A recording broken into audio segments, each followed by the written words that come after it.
And welcome to this afternoon's free sunset safari sponsored by our wonderful Painteddog TV pack members. Of course, it's Brent, Leo Smith here on drive, we've got Matthew on camera, and we've got Wiem in FC. And we've just made our way out onto Impala Plains in this beautiful sunny afternoon. And Impala Plains is living up to its name, full of impalas.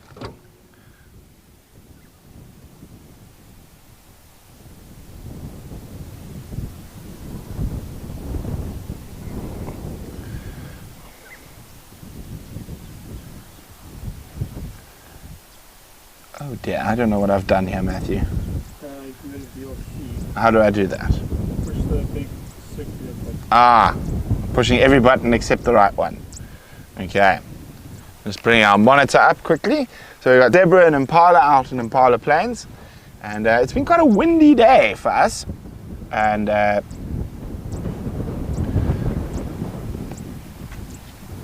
a bit of weather around, but hopefully it stays away. Who we got with us? Hello Carol, Zygote, Becky, Cookie, Ash. Hello Ashley. Ashley is a dear friend who's in Johannesburg. Hello James, Willow, Julie, Cian. There we go, a nice munching away, a ruminating impala.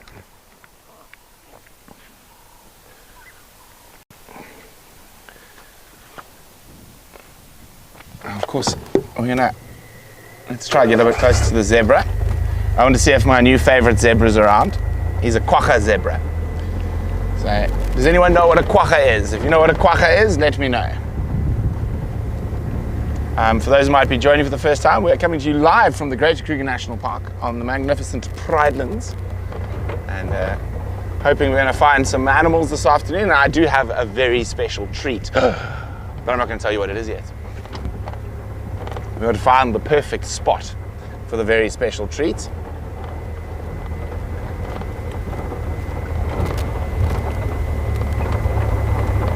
Hello, Chinchilla. Visual on an elephant bull at Caterpillar Loop. Oh. There we go. Hello, Impalalas. Now, we've also got a new zebra foal around, but I don't think it's with this little group of zebras.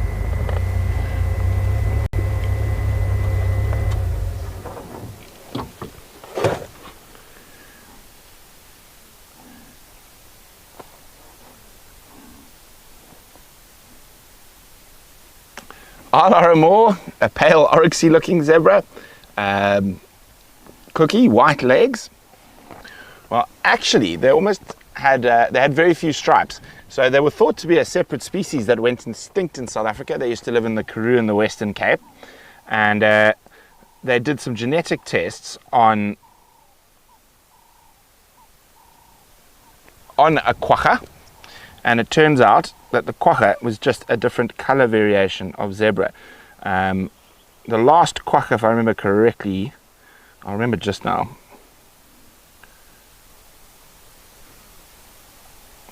So I'll show you what a quagga looks like shortly.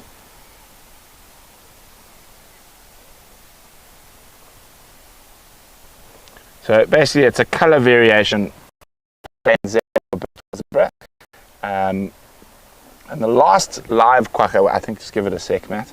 The last live quagga was actually in the London Zoo. It was the last place it was seen. Okay, that's going to take a while to load. So we'll keep moving in the meantime. Oh yeah, I think we're frozen again here, Matthew.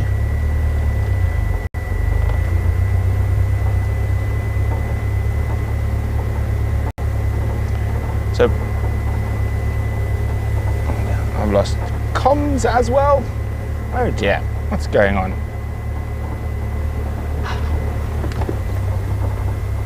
Something gave an impala a fright.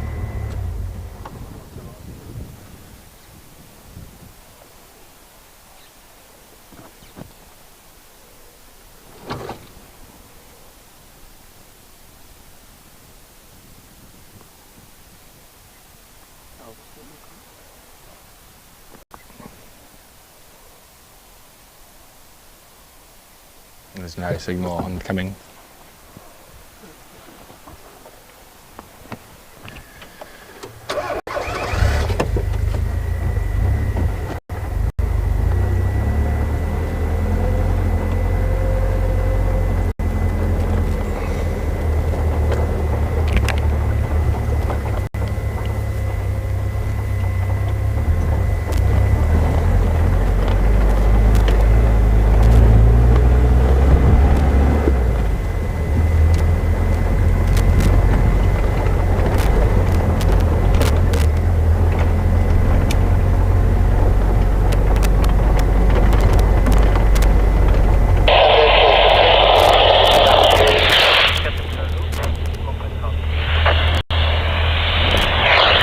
Okay, looks like we're back. Are we back? Vim, are you there?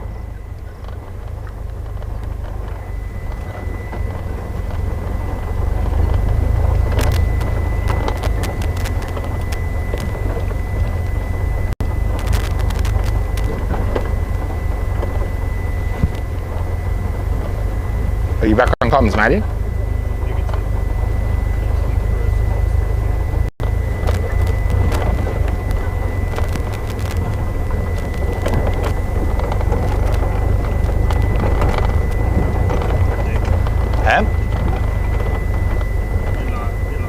Oh, we are live apparently. Hello, we're back.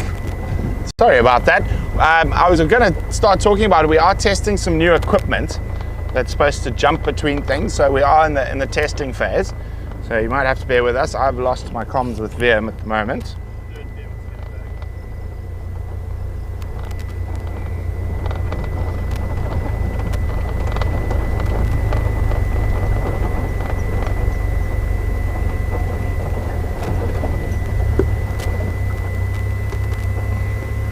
Okay, let's just wait a second here in the middle of the plane. See if we can. Very slow signal again. YouTube's not loading.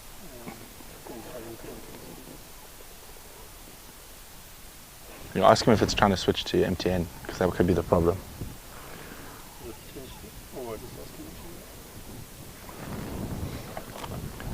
I think it's picking up the dead MTN tower. I think it's still live.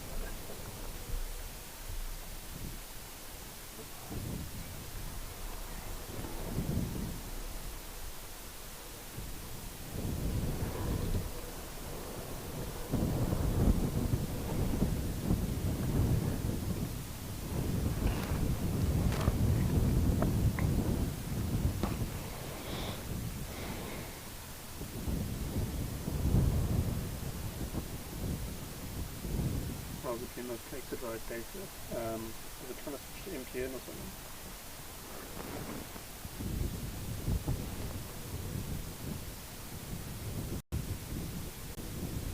The MTN. It's still live. Okay, we are still live. Oh, there we go. Now everything's coming back. As I said, we are testing some new kits at the moment.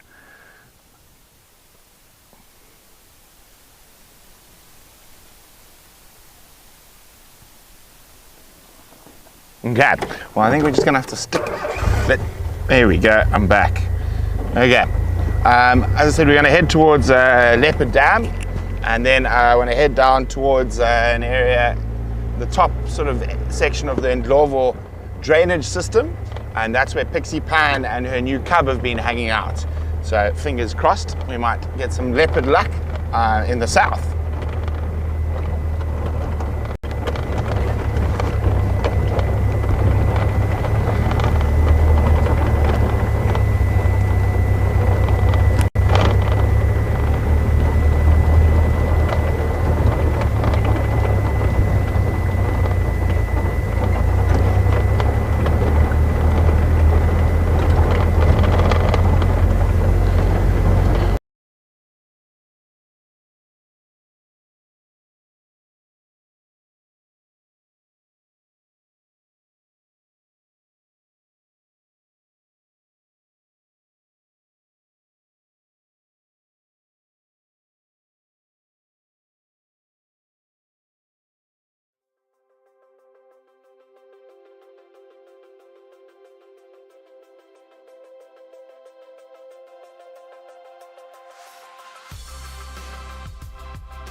Aye. Okay, let's try again. Thanks for hanging around, guys. Now I've made a whoops here, Matthew. It's too low. Yeah, there we go. Now I can see what I'm doing. Okay, let's try this again. As I say, it is quite exciting. I think once we get Vim gets his head around this new tech and stuff, it should improve signal greatly.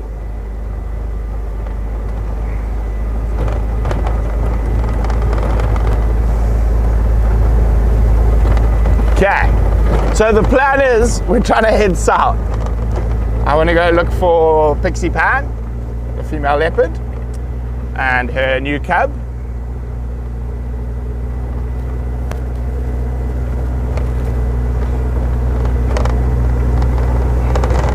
Yes, everything seems to be working nice and smoothly now. Actually, don't say anything, Brent. You might cause a whoops. Back through the sea of impalas. Oh, there's some piggies as well. Shame that mommy had 4 babies. Only one has survived.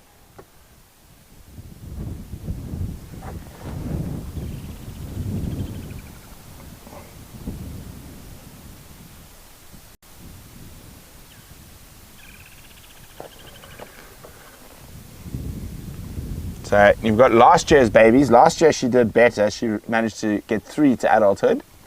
They're still hanging around with her.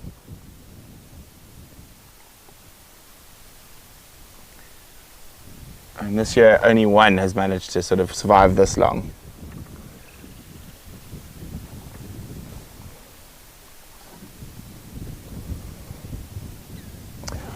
Coast cider, I don't think we're going to see a croc today. Not in the areas we're going to be working.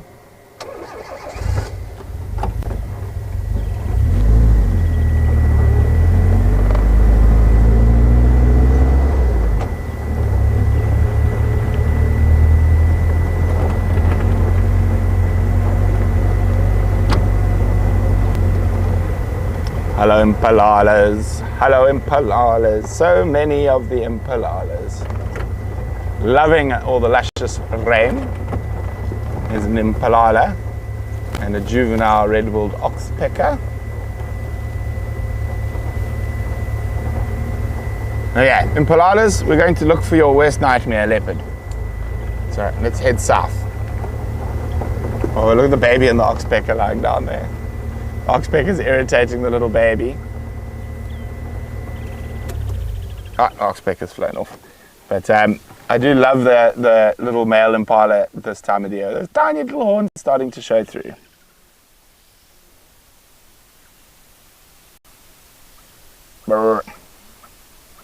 Edwina, I actually saw her recently, but I haven't seen her in a while. We are going to drive through Edwina's territory, where we do see her most often.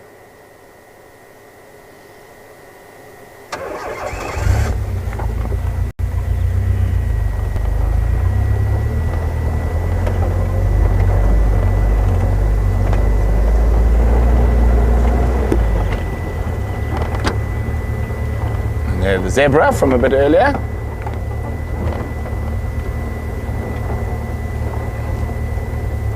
Hi guys. Little bachelor group.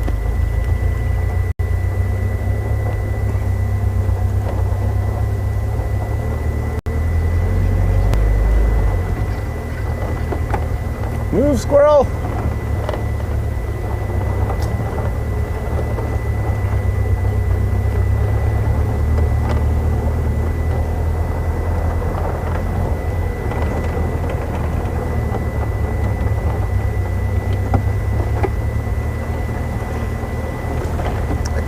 Shoot through the hole. Whee!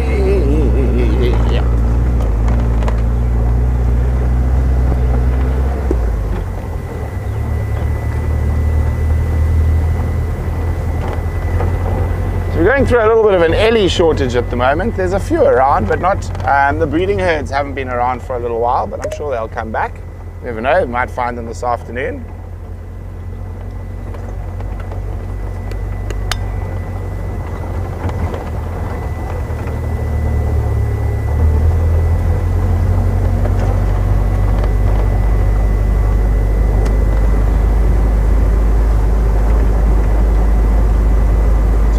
going to shoot straight up towards Leopard Dam, from Leopard Dam over past Killy Koppies, and then start working that area around the north of the Ndlovu drainage, or the west of the northern drainage. Ndlovu drainage, I think we'll start on the north and then go around to the south, check around Buff Pan and that area.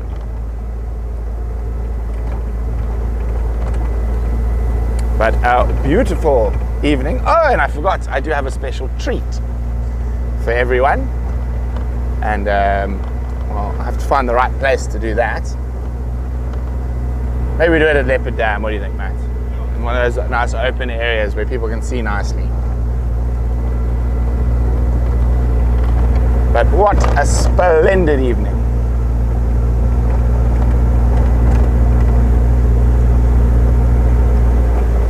Now we're all a little bit worried about next week because there is a monster cyclone on its way, and it is supposed to be hitting us probably around the 7th or 8th. It might dissipate, of course, but yeah, we've been keeping a close eye on the cyclone.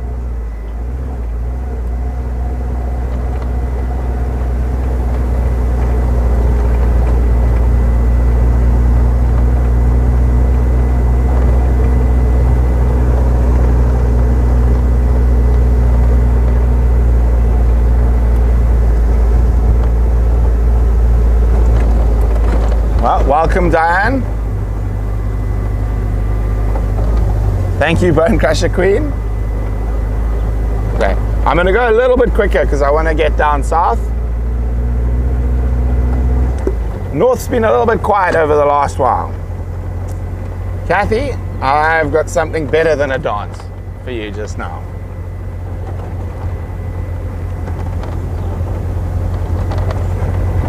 So cyclone starts off the sea. This cyclone is probably going to hit Madagascar tomorrow or the next day, and then it crosses over Madagascar and gets into the Mozambique current, which is, or the Mozambique Channel, which is between Madagascar and Mozambique. And there, that warm water actually causes them to build up quite a lot more steam again, and then they hit land. They dissipate over land. Oh, Franklin's. But we still, when we do get the cyclones coming through, we get a huge amount of rain. Barbara, unfortunately not. No Animal World live this weekend. We've got a big job on Monday that will require us to be away from Pridelands. And at the moment, we are running on a skeletal staff. There's a whole total of 3 of us in the house, which is quite unusual. So the house is very quiet. But yeah, only 3 of us. Kaya's on leave, Brian's on leave, and Charles and Keshni live in town. So it's only Matt, VM, and myself at Pridelands, and of course, Chloe and Juno.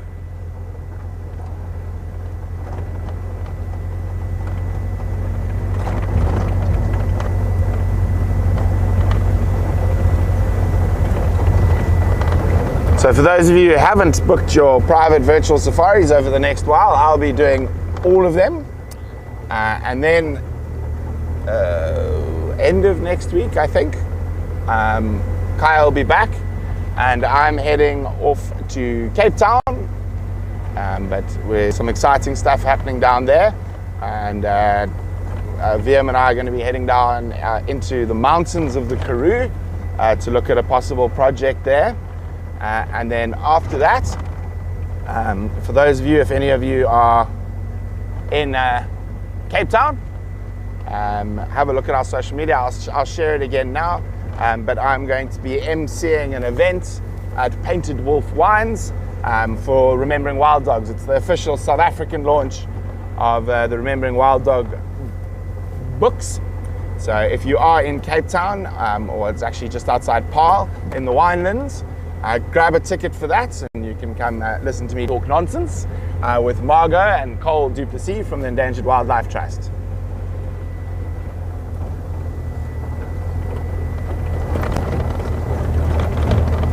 Oh, I see Kathy says it's been quite cloudy on the coast of Kenya.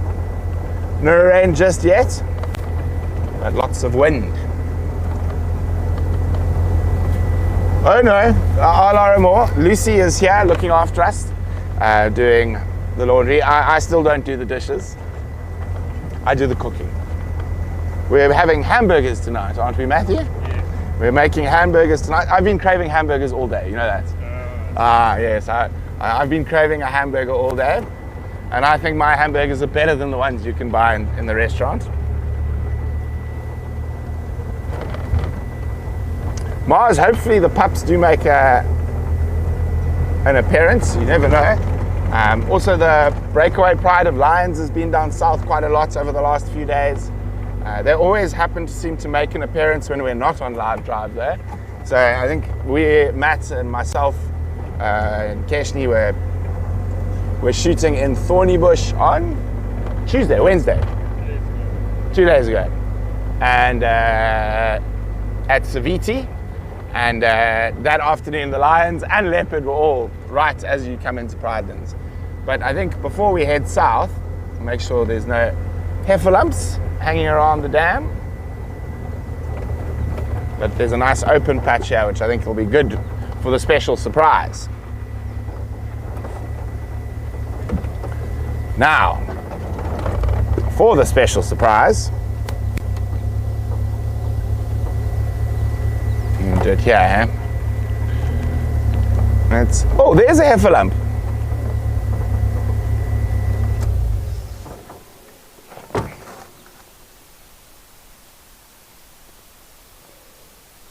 There's an Ellie bull on the other side.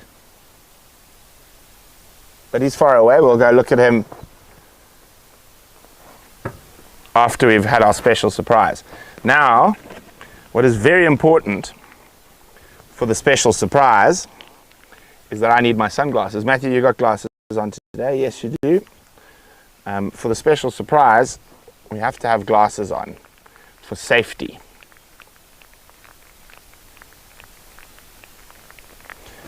So glasses on. Let me jump out. I've got everything where it's supposed to be.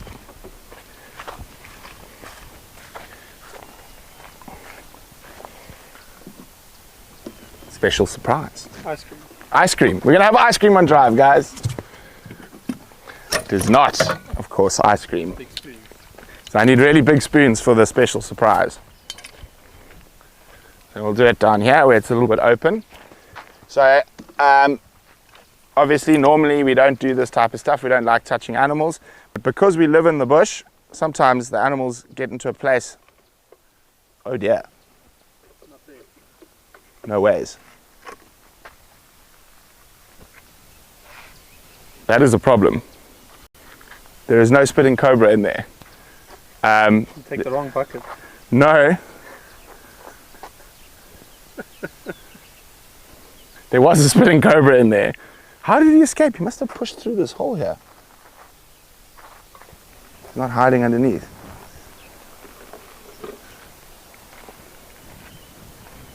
Just stay over there. Oh dear.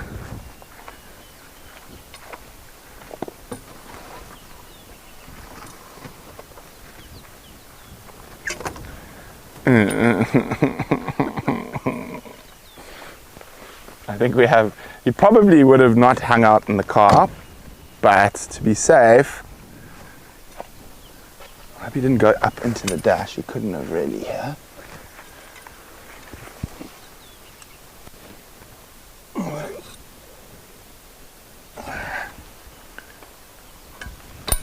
Oh dear, guys. Well, this is fun. First aid kit out of the way. I can actually see what's going on.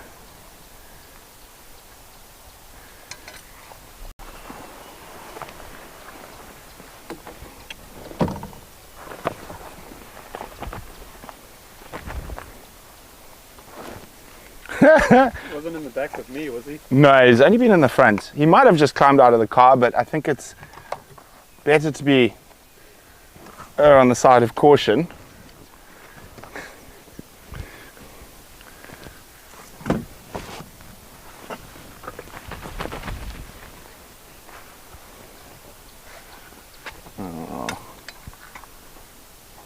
He wasn't a very big spitting cobra.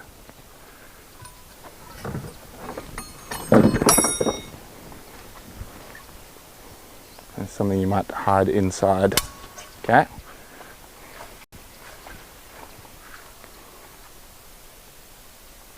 I don't particularly want to put my hands in here.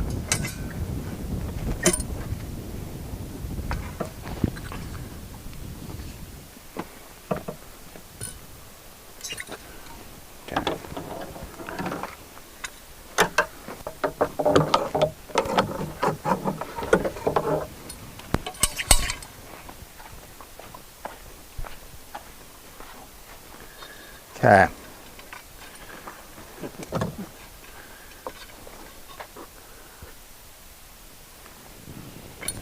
I think we can safely say he is not in here. Not in the bonnet. No, I'm going to look now. Let's have a look underneath. Yeah. Okay. So we can safely say he's not in here.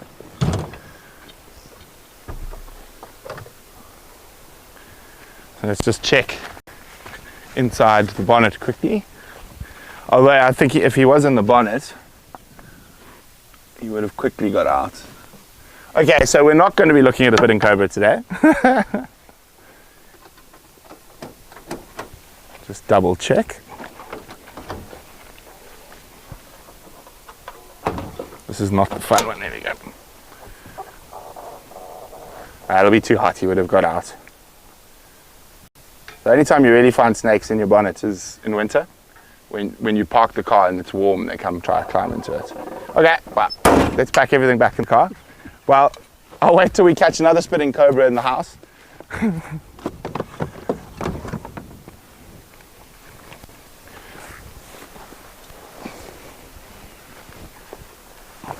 I'm sure it'll happen again before the end of the wet season. This one was actually in the swimming pool. We actually rescued him. He was swimming around in the swimming pool.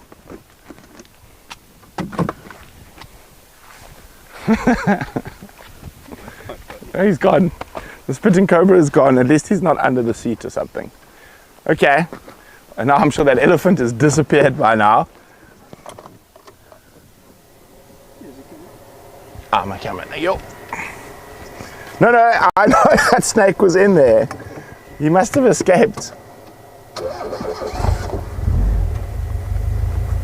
Yeah, Michaela, I agree. Probably back at home. Okay, let's go shift. Okay, that Eddie was moving quite quickly. Didn't look very relaxed.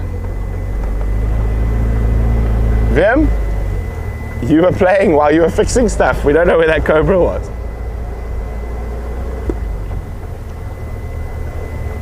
Surprised I haven't had a chirp from Vim yet.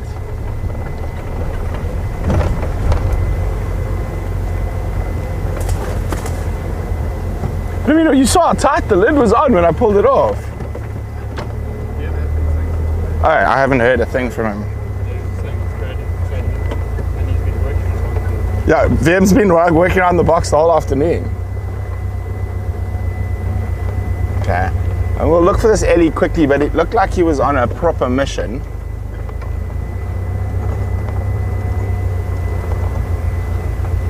And this wind that was blowing a bit earlier. Oh yeah, there we go, I'm back.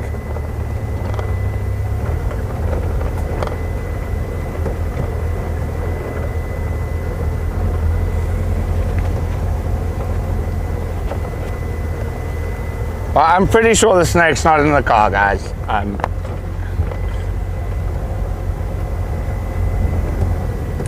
Darn, I was hoping we'd get to show you a nice little spitting cobra.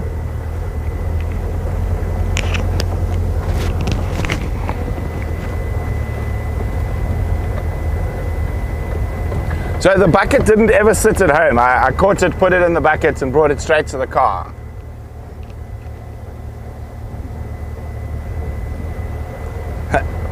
Someone says, who's that? Lola says he's down at the pub with his mates. It is a Friday evening, I suppose.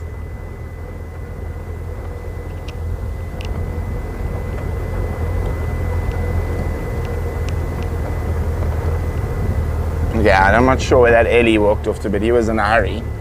And I think we still want to get down south to try look for Pixie Pan, and we're getting to the right time of the day as well. Hello, Brian. Anyway, if I start yelping, you know we're on our way to Mediclinic. In the Badger. We'll just go straight to Mediclinic in the Badger.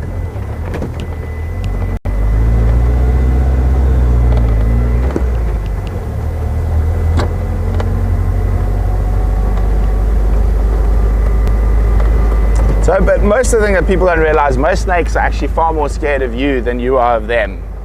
And he wouldn't want to actually hang around where there's people moving and working. He'll try to get out of there. There's a little cobra about this big.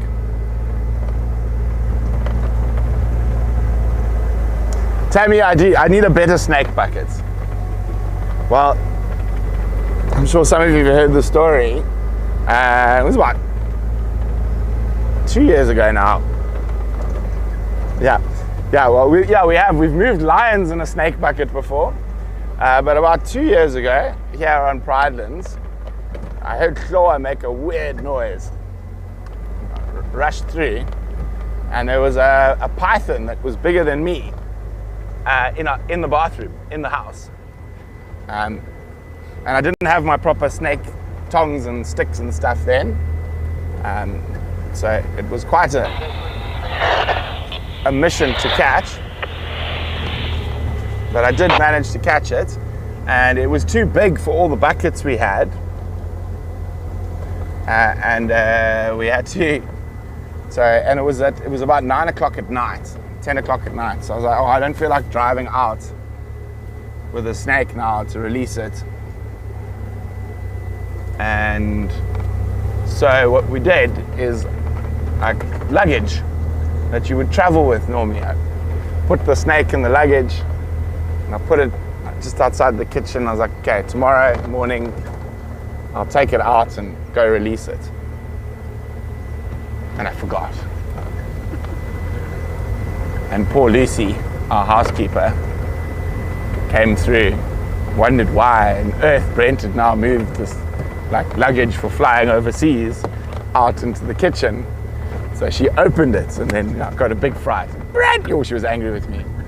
So now Lucy always asks us if there's a bucket or luggage that's in a place that it not normally is. Is there a snake in it? Is there a scorpion in it? She always double checks now.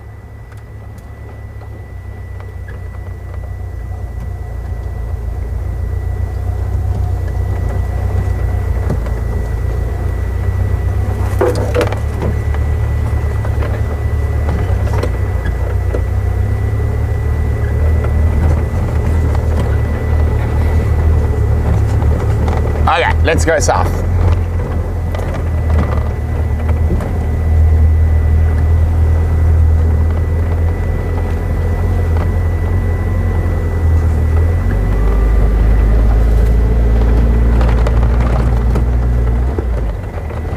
Maybe we'll go pop past the new hyena den.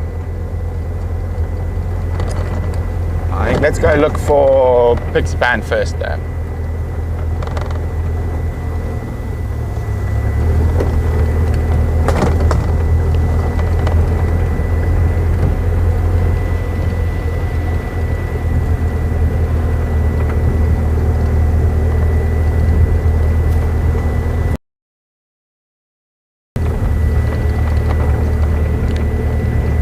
Quite a few. Are impalas running for fun or they're running from something?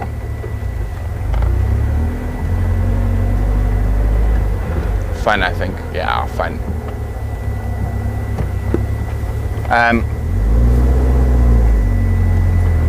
Had quite a few interesting snake stories over the years. One of the sort of stranger ones, very good friends of ours, family friends, their son kept talking about his friend Snakey. This was at Pinder in the sand forest. And he said, no, Snakey comes and sleeps with me every night. And they're like, oh, that's cute. It turned out this massive forest cobra was going to share their 2-year-old's cot every night. Never bit him. slept with them and then they'd leave before the parents came through in the morning.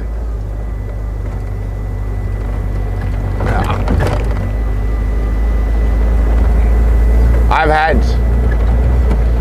spitting cobras under my bed quite a few times when I was a kid.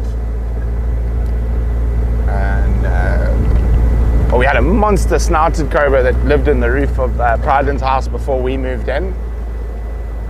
We had a black mamba in the workshop last year.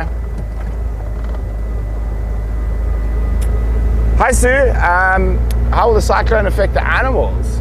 Well, it all depends on how much rain we get. So, I mean, quite often, if it is big proper rain, you will get animals drowning or being washed away by the flooding rivers. A lot of the animals are just really wet, and it's unpleasant. Like the predators sometimes take advantage of it because of that poor weather. They're able to sneak up on impala and other animals because their hearing's affected and they're all sort of bundled up.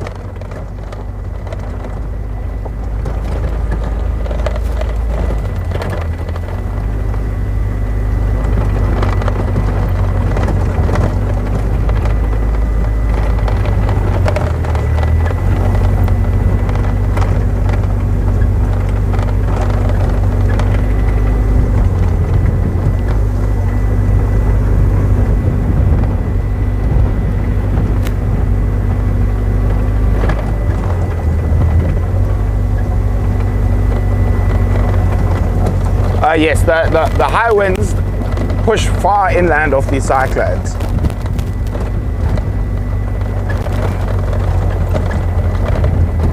We can get very strong winds that breaks a lot of trees. But at the moment, as I say, we're still hoping it might dissipate over Madagascar and not come all the way onto mainland Africa. But judging from the size of it and how it's going, what's its name again? Batsarai. Where does that name come from? I've heard it before. Isn't some vampire Batsarai? From like, where does the name Batsarai come from?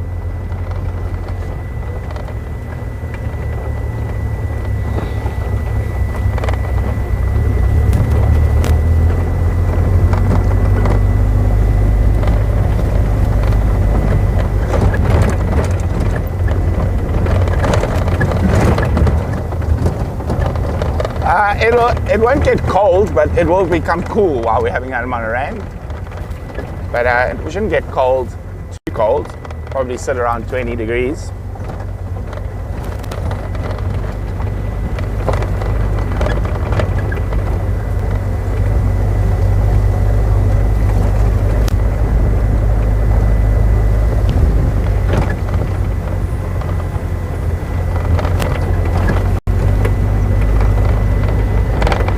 So this is the area down here where Pixie Pan has been keeping her cub.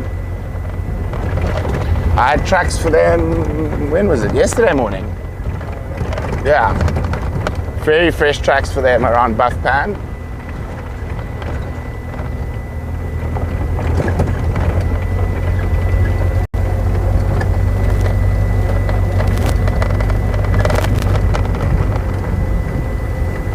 So actually, I think cyclones are south of the equator, hurricanes are north. Yep. Asia in the east. So at the it goes it's tropical storm, then a cyclone.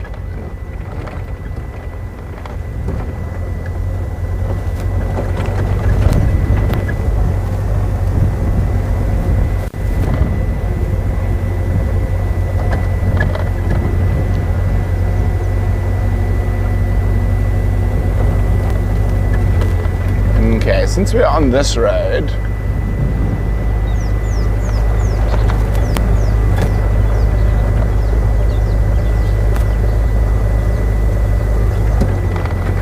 Vim's just said apparently from the official weather surface thing, it looks like the cyclone might head south and miss us. So even if it doesn't hit us directly, you still get a lot of rain that comes with it.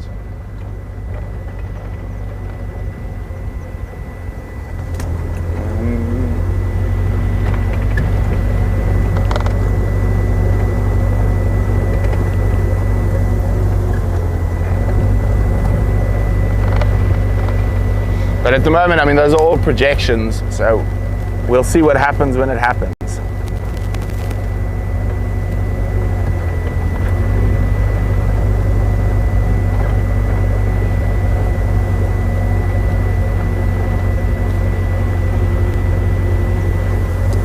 And there's not much you can do about it.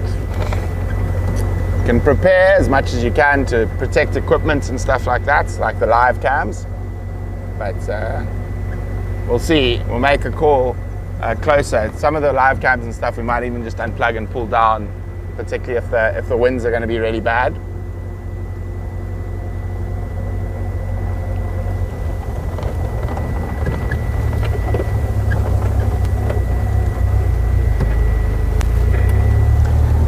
That's right. Shin's girl name meaning help.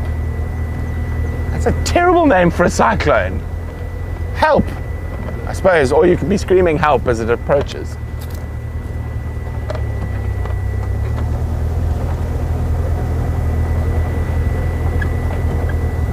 Indeed they do, Mars.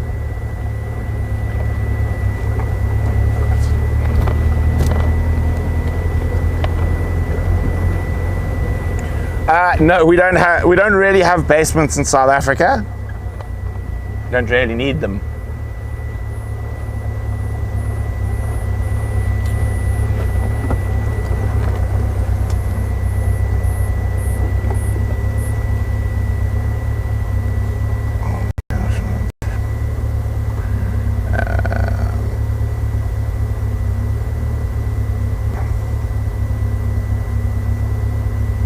Let's have a look here quickly. Let's have a quick look and see what we're talking about.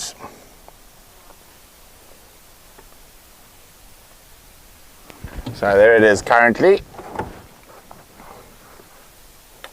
There's Batsarai. Let me just change the layer quickly.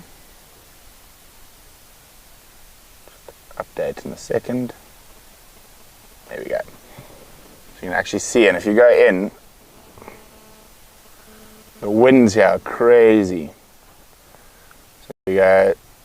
I found yesterday that it had winds of over 160 kilometers an hour. But the fastest we found today is about 120, I think. 90 kilometers an hour. But then you go right into the middle, the eye of the storm. If I could click into the middle, there's almost no wind. But yeah, pretty impressive. I feel very sorry for Madagascar.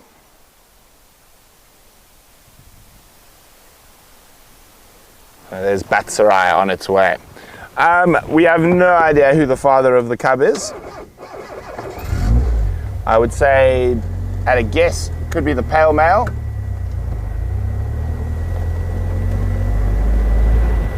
Skittish, horrible creature that he is, that he doesn't like to be seen by cars. He's a very, very unrelaxed male leopard.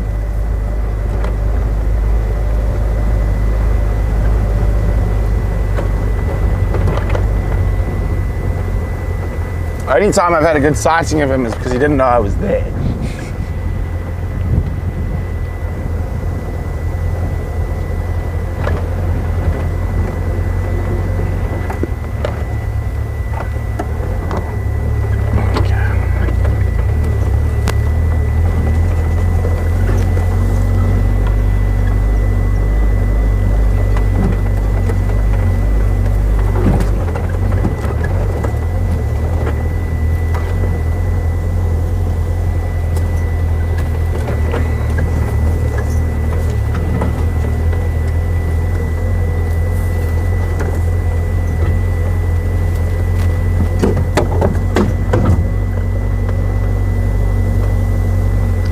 Let's see, is anyone home?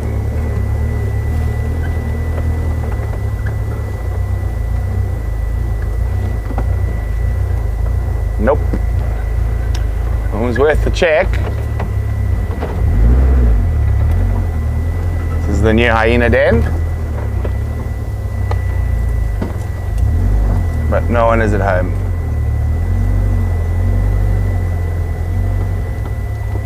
Well, they probably are at home, but under the ground. Okay. Let's go see if we can find some leopard tracks before we lose the lights. Watch out there, Matt.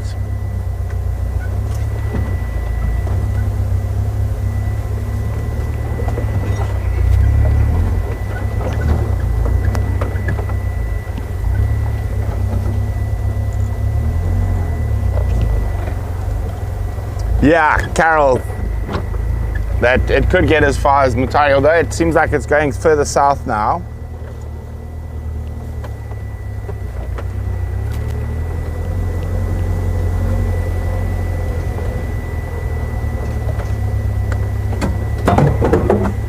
Yes, Judith, that's one of those sad things. Madagascar is a very, very poor country.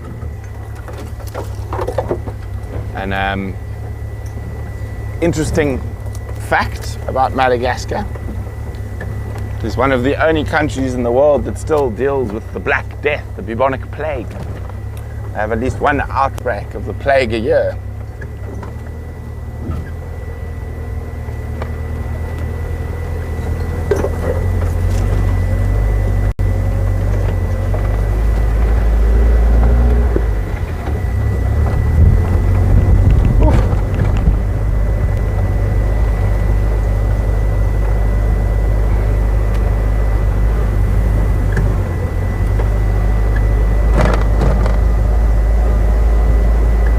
That would be fascinating, Lara Moore.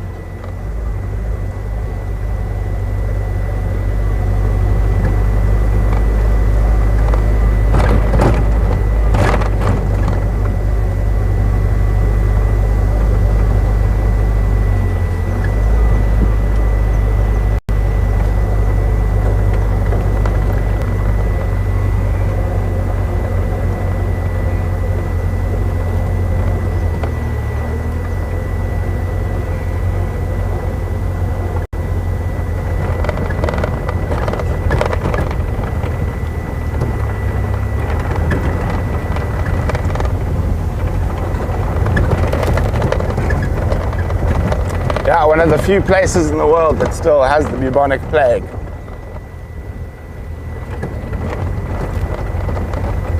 And its current president was the most popular radio DJ, and he literally staged a coup from the radio station.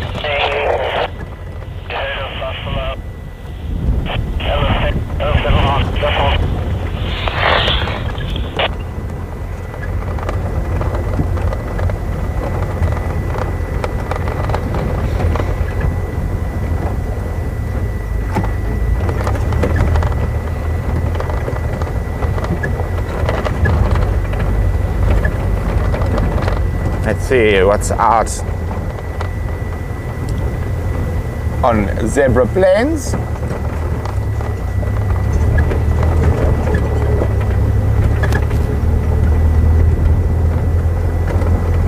Zebras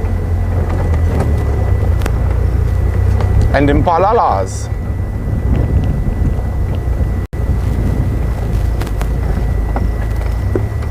Looks like another two little bachelor zebra.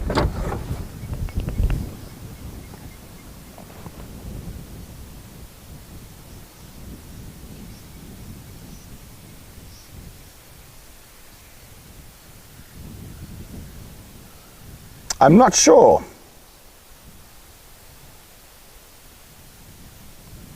Lara Moore.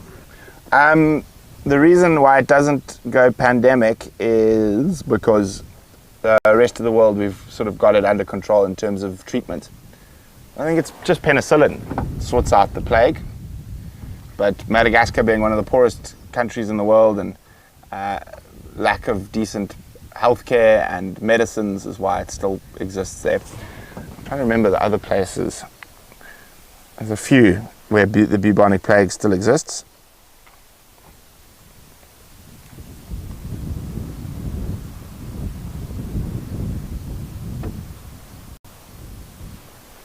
Yeah. Let's head up towards Buffpan, or the Impala having a run.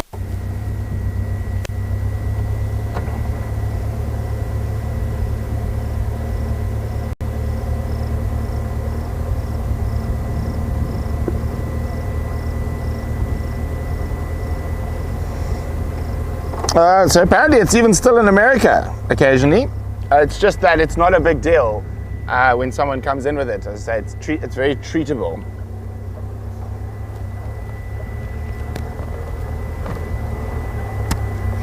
So new places the bubonic plague have been found in China. Most prevalent in Africa. Well, Africa, I think they mean more Madagascar than mainland Africa.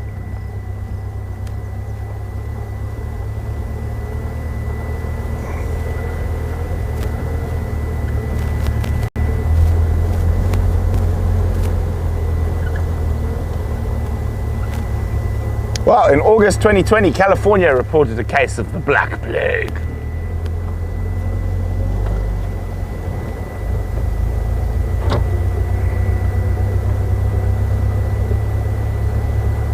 Me too, Bone Crusher Queen, me too.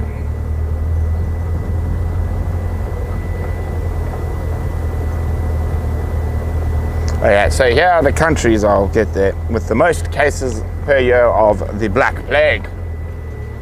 The bubonic plague, Black Death.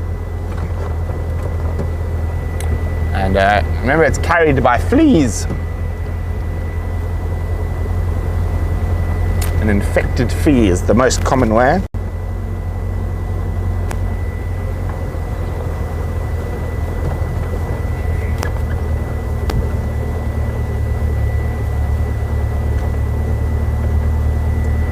Where is this now?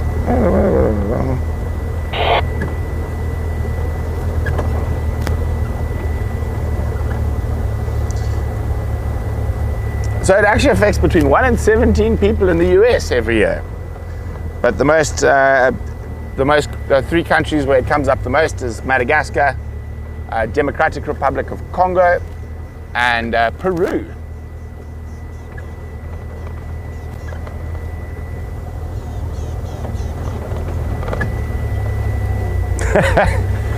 Oof.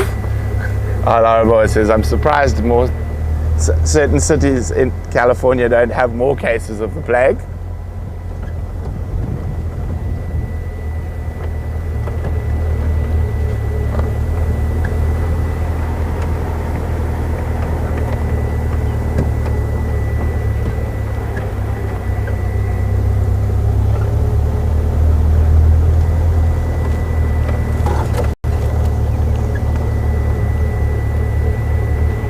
But it is very treatable these days.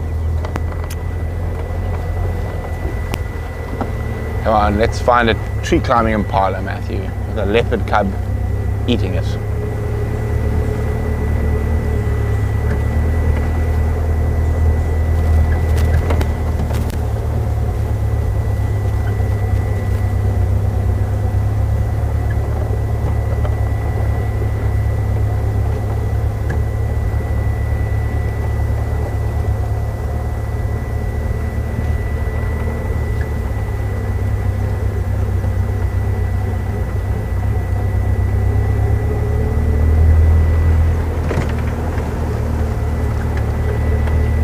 No one else has been up this part of Pridelands today. Everyone else has gone to the southeast. We're the only vehicle up in sort of in the west.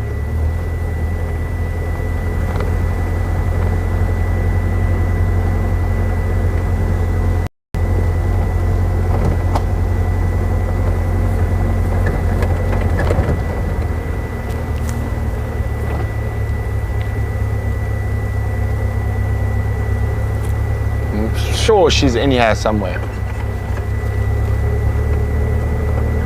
Gotta be lucky and hopefully find them in a tree.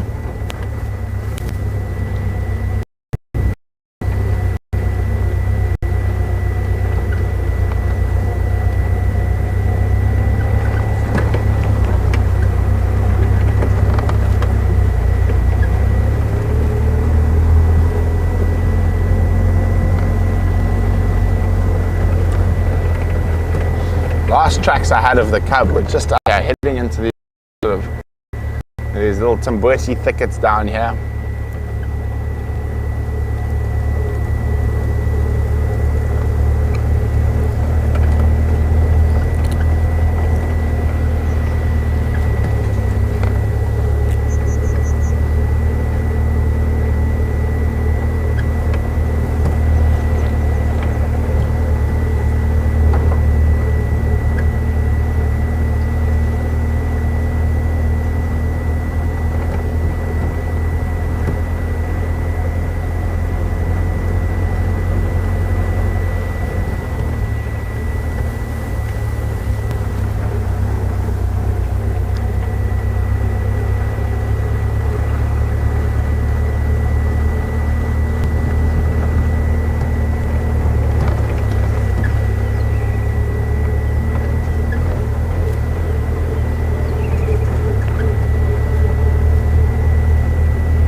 Matt, you still on comms?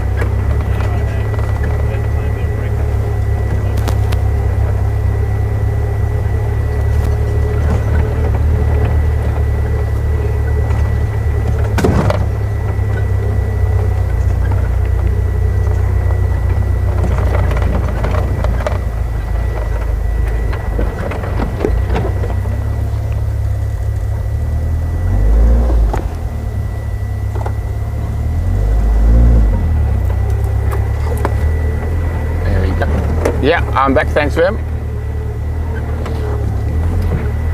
Yeah, I got you, Vim.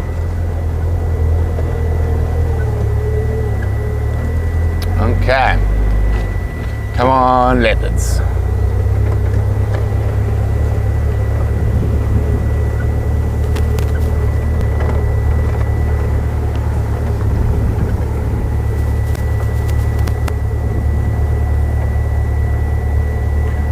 Canadian, we see cheetah very rarely on Pridelands. I mean, in 2 years I've seen them once.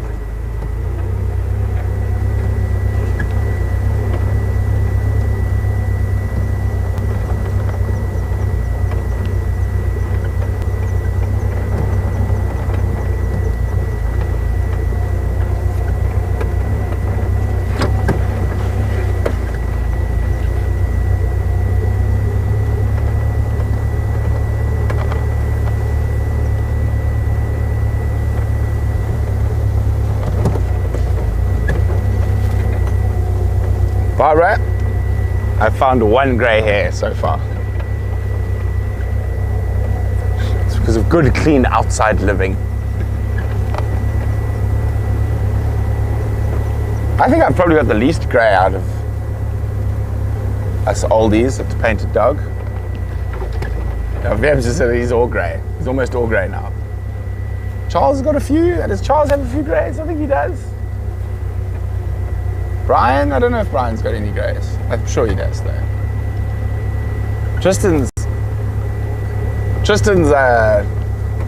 4 years younger than me, and he's got a lot of grey.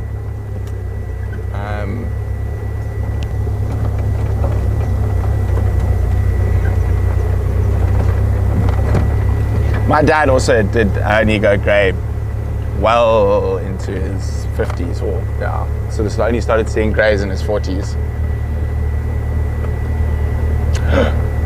Charles keeps saying we're 40. I keep telling him we're not. We're still 38. He's like, 38's 40. I don't believe it is to be as such. Here we go, buff pan. No sign of the leopards.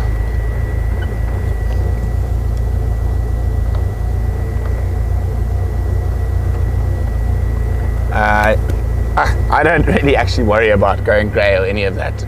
It's going to happen. There's not much you can do about it. I'm certainly not going to start dyeing my hair. That would just be ridiculous.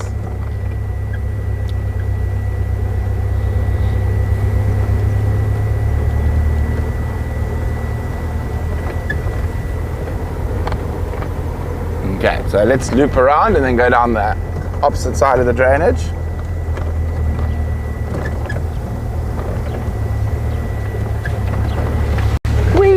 Mud.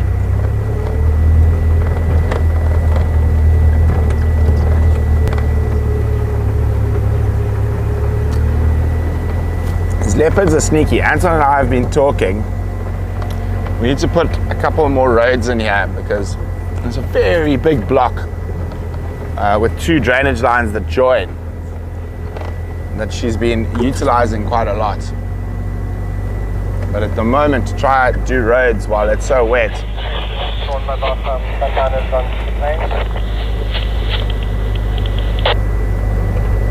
No new updates, just the breeding herd of buffalo in the southeastern corner, and I think an ellie bull there.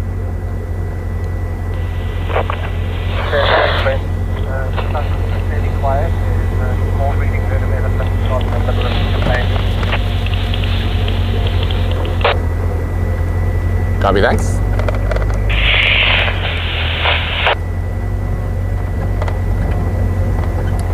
Tristy's good. I actually spoke to him last night. He's still with his parents, enjoying some R&R down at the coast.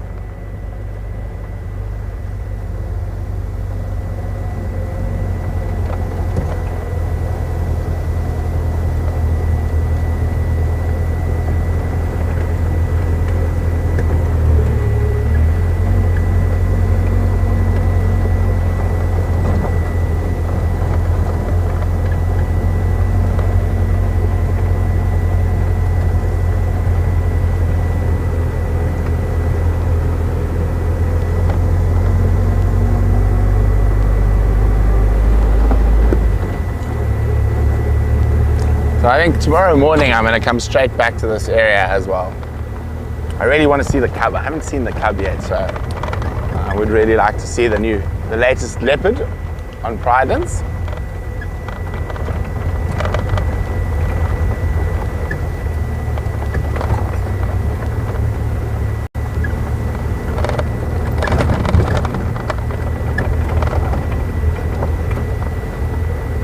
Oh, Matthew, I'm still thinking about those hamburgers we're going to make just now.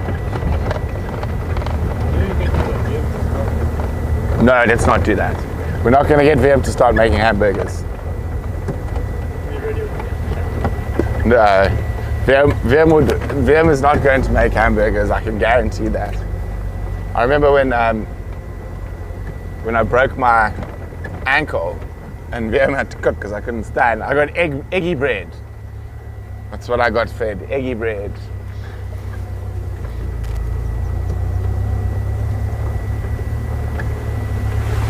Ooh, that one's got quite deep. Yes, as VM was just talking about, I was very happy with eggy bread when I was hungry and crippled and couldn't really move.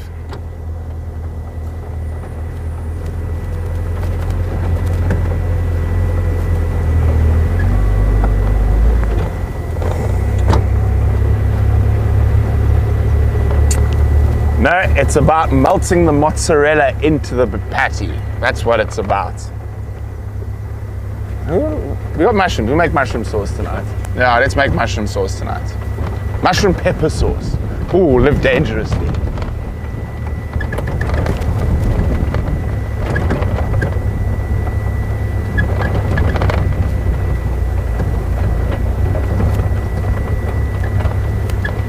And we make proper big patties though, not these little patties. Hello, here she is. Not. It's a hyena. I got very excited. I thought I had fresh leopard tracks.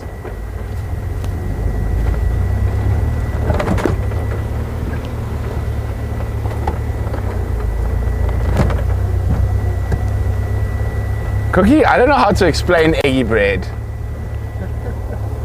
Sort of like French toast, but not.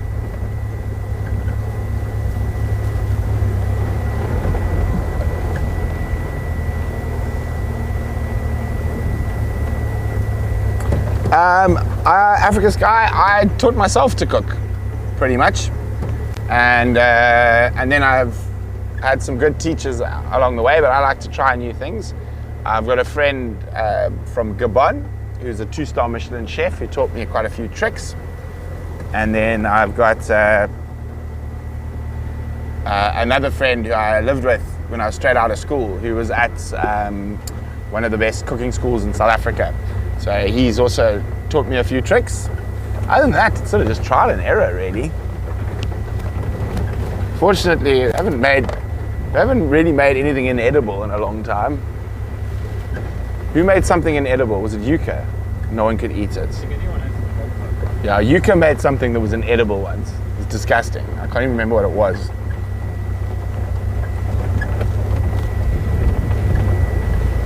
Vim, how do you make your eggy bread? I can't remember now, but it's basically sort of like French toast, I think. You just whisk an egg. No, it wasn't whisked. Oh, really? It was like, oh yes, cut the middle out of the bread and then put the egg in the middle and then put it in the frying pan. Oh, thanks, Ash. Ash says I'd make the best stir fry.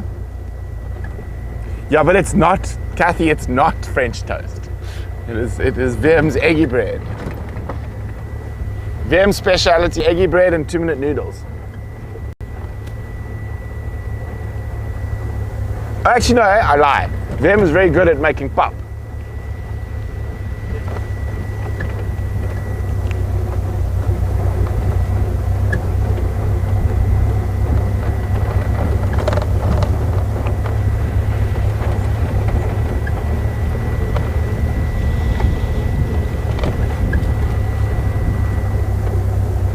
Okay, so we're now in the hot zone again for these leopards.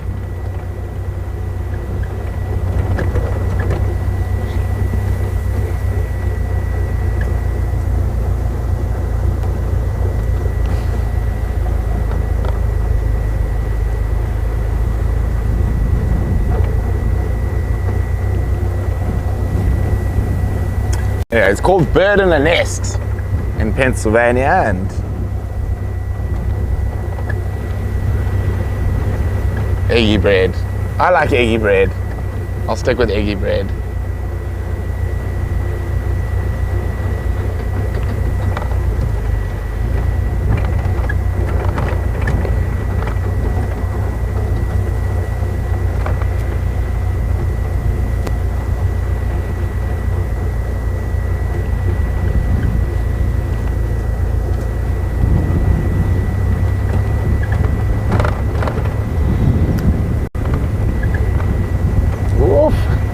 Wind coming out of nowhere.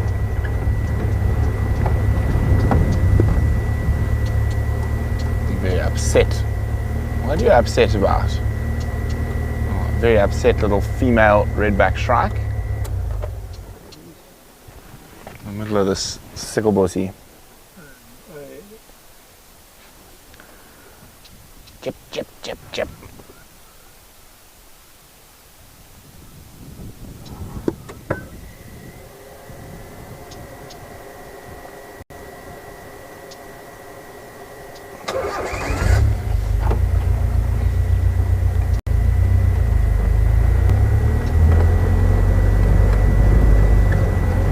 There's some big clouds building to the south.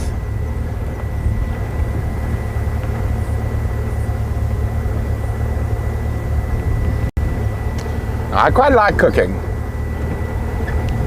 Chills me out.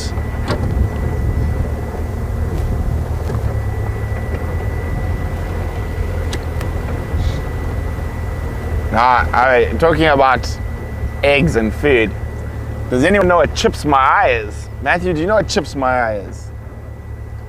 Anyone know what chips my eye is? Mars, Vim and I have joked about doing a safari food show for fun one of these days.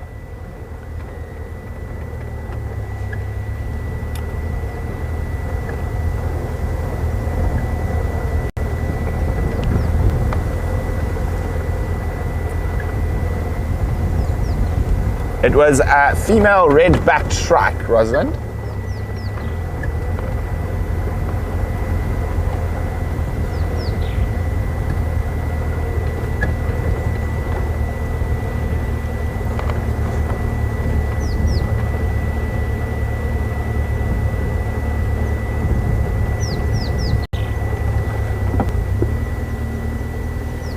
What's been drinking there?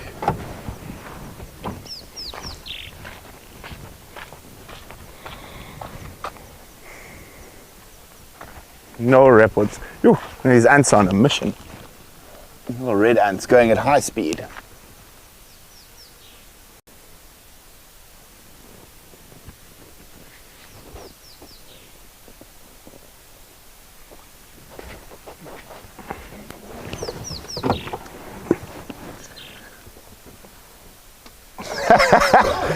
Chips my eye. Is that when you miss your mouth and hit yourself in the eye with your chips? Chips my eye is actually one of my favorite East African street foods.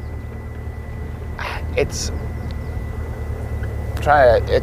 almost, it's sort of like an omelette, but with chips in it, and it's made sort of on the side of the road and whatnot. It's in Kenya and Tanzania, and it's always got a dollop of pilipili mbuzi, goat chilies, which is actually what in Swahili they call habaneros. It's delicious.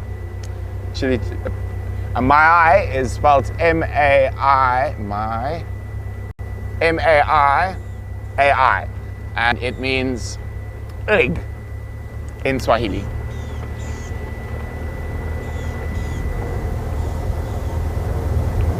Yep, French fry omelette, best way. That's a really good description of it.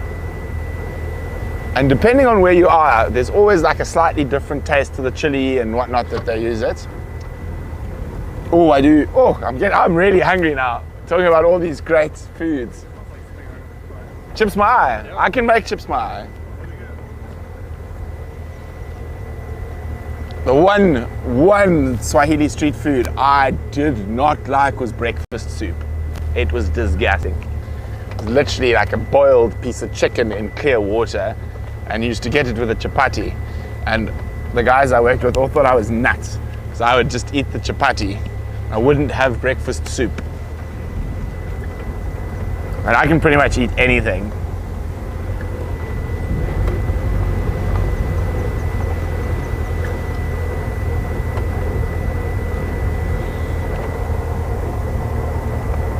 No, food in Africa is not scary. I've eaten some crazy things. I also love a good shisanyama or nyama choma. So shisanyama is what we call it in South Africa, and nyama choma is what you call it in East Africa. It basically means to burn meat, like street meats on the side of the road. Delicious.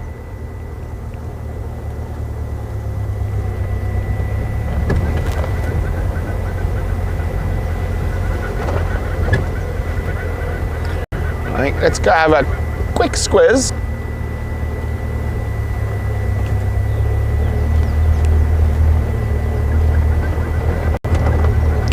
Up towards the Western Rocky Ridge. Actually, I just think because we're going to get such a great sunset, so I want to get high quickly.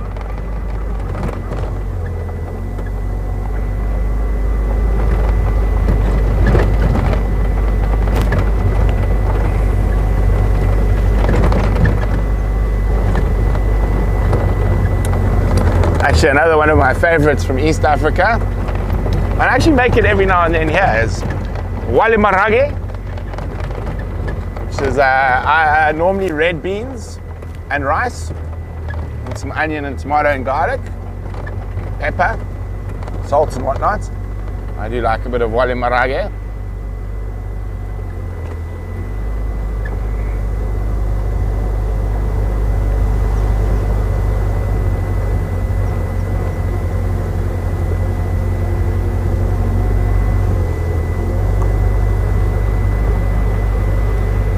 Some of the toughest chicken I've ever eaten has also been in Tanzania. The one drumstick was literally like eating a piece of a car tire. And used to go, when you get down south, meat's obviously quite expensive in the really rural areas. So you'll ask, okay, I will have chicken stew. But I learned quickly, you can't just ask for chicken stew, because if you're not careful, you suddenly see a chicken being hunted by a child in the garden, and that chicken is so tough, it's fresh, it's like literally been killed right now, boiled for half an hour, there's your chicken stew.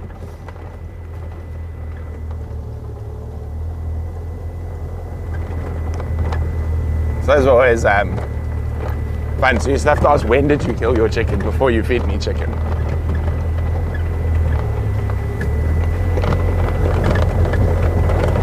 And there's lots of really nice spinaches, and one of my favorites in Zambia is we actually take one of the local spinaches and you grind ground nuts into it.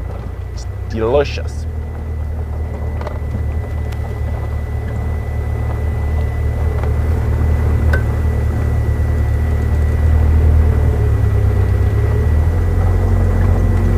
don't want to be too late by the time I get to the top of the hill, Matt.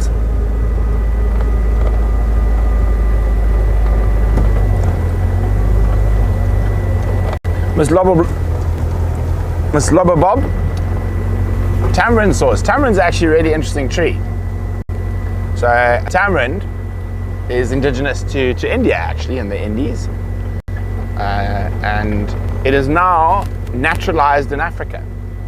So the original Arab traders that used to trade with Africa from the time of before BC, before Christ, one of their favorite sort of travel sweets or whatnot was to sort of suck on the fruit of the tamarind tree. So up all the major rivers on the east coast of Africa, you've got tamarind trees growing. And I mean, those wooden dowels still run from Kenya to all the way to Goa in India at the moment. Welcome, Mark. Yeah, that is also a good one. Kenyan chili gitari with corn and potatoes.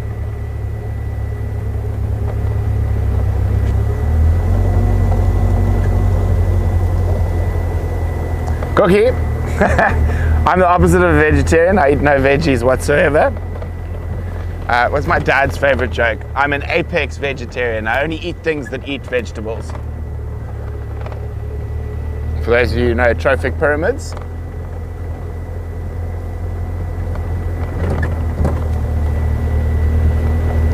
Okay, I think I might have made it to the top of the hill in time to catch the sunset.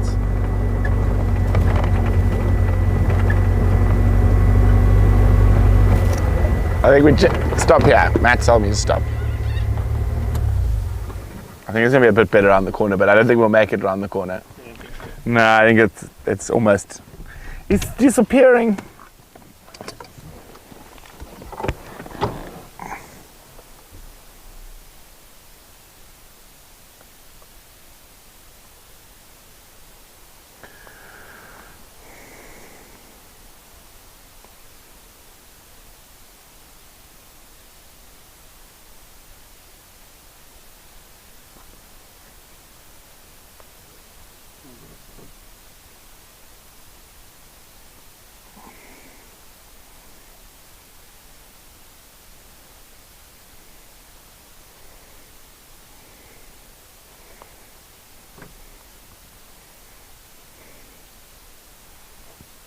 There you go, isn't that an absolutely gorgeous sunset?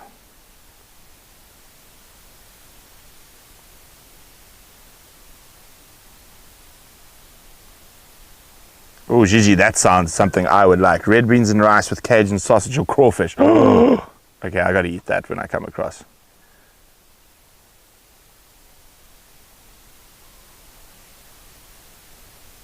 Absolutely beautiful sky.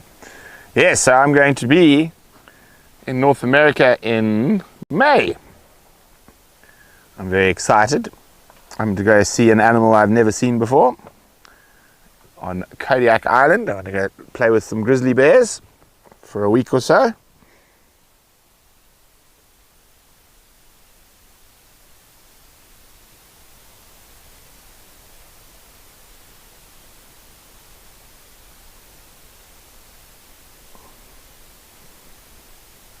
Our pleasure, Cookie. Always great to have you. Yeah, I'll see you for Sunrise Drive. Hopefully the rain stays away.